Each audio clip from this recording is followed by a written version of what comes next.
Cancorla. Taoiseach, I would like to commend you for your speech the other night. I think it articulated the desire for our people for us to show solidarity and collective action in response to this unprecedented crisis. That sense really came home to me, I think, was it Friday night or Saturday. People watching online, there was that video from the Temple of the Bars where a good time crew was singing Sweet Caroline. Hands holding hands, touching me, touching you. Sweet Jesus, you could not make it up for being out of tune with where we all were. And in some ways, I felt at that moment, do you know, the same way back in the 80s, whatever, we decided collectively on our soccer supporters going abroad, well, if other people are going to be hooligans, we're going to be the #1 best behaved people in the planet, collectively. That same sense there at that moment, we're not going to do that, hands touching hands, we're going to look after each other. And I know there's questions, people saying, well, would we get fatigue in terms of our behavioural response? Anyone who thinks that, any scientist, has yet to meet my mother. Mary Ryan, who's at home, I'm sure, watching this, like many a mother and father and grandfather out there.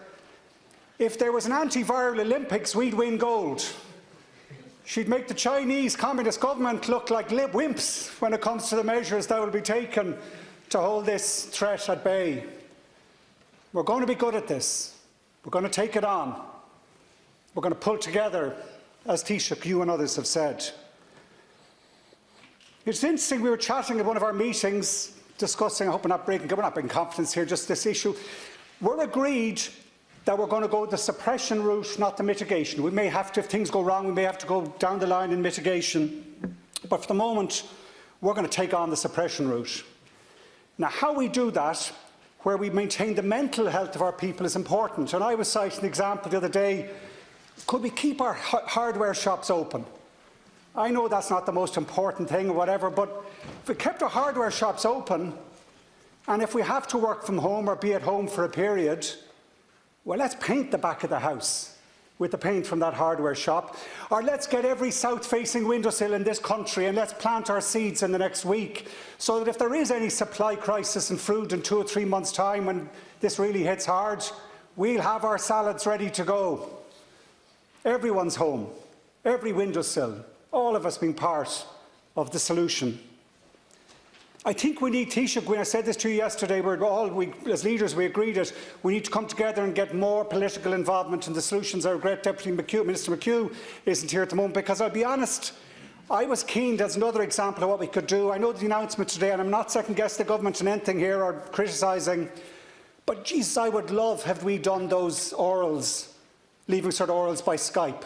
Could we not have done that? You know, as if everyone else is mobilising, I think we could have mobilised our teaching profession and every single Leaving Cert student to maybe get the orals done in some online way. It's just one example of and I think that health issue, that mental health issue, particularly actually I'd say for those Leaving Cert students, we all know how stressful it is. I'd love to give them the reassurance that actually we will be able to do this maybe in June or July, no later. Like if we can set out here in an organised way, Leaving Cert is a very regulated event. Spreading people out and making sure everyone doesn't move one way or the other, that shouldn't be beyond our capabilities to organise. I just mentioned that as an example. I have to echo here the thank you to our public servants. We've been talking to medics, all of us anaesthetists right in the front line, knowing that the calm before the storm, or the storm's about to hit, and fair play to them, one and all, for standing up for public service, for their people. We support them in every way we can.